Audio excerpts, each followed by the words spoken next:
Deeper than the specific issues or policies that may be addressed at the G8 and NATO summits, these organizations are also going to have to face up to questions about their institutional future. I'll just say a word or two about that.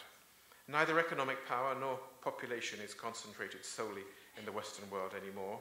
By 2050, the 5 economies of Brazil, Russia, India, China, and Mexico are projected to exceed those of the G7 by almost $20 trillion.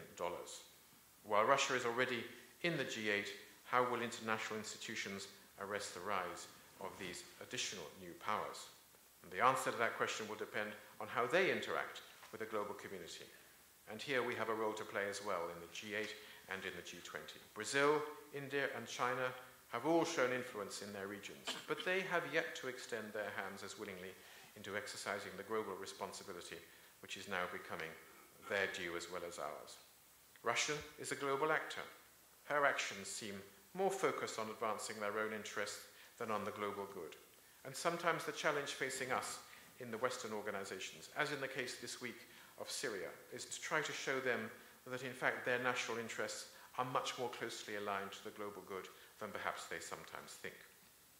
For rising powers and established ones to cooperate fully in respected international institutions, all will need to display greater willingness to act globally in line with economic weight and to assume the responsibility that that economic weight confers on them.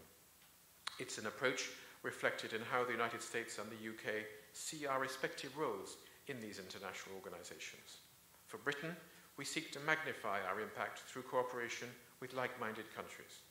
For America, with its more expansive military and economic resources, tends to work more through NATO and the G8 to find consensus for its own actions abroad, inviting others to join coalitions of the willing as appropriate. Whatever the specific answers turn out to be, the fundamental tenet of any successful organization is to adapt to change, not just adapt individually to isolated events. Given how NATO and the G8 have adapted themselves throughout their recent history, I'm confident that they will face the future with reason, with resolve, and with successful outcomes.